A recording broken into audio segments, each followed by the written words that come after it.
Gurubhyo Namah. Guru said, even though we practice all kinds of Vedas, similarly, though we practice six Sangas, Agama, Nigama, and Shastra, one thing must be understood.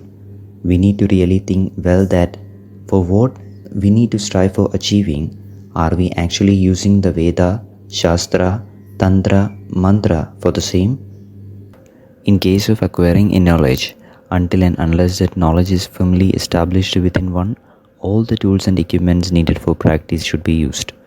Similarly, it should not be forgotten and should be understood whether one is traveling in everything in this world in a manner for attaining that self-consciousness. It does not mean that keeping that self-consciousness up front, all this world can be used happily.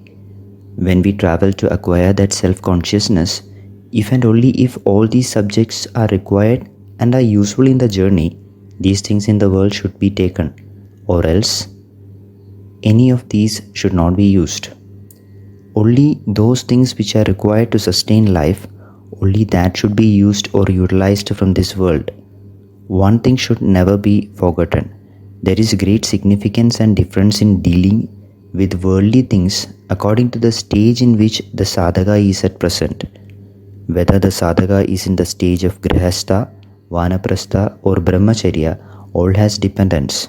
All the forms of sadhana, its acceptance, rejection, all should be carefully determined keeping the above said.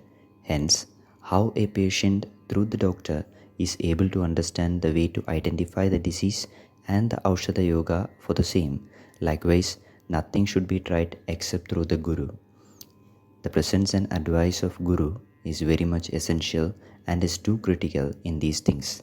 Guru added, further discussion will be continued.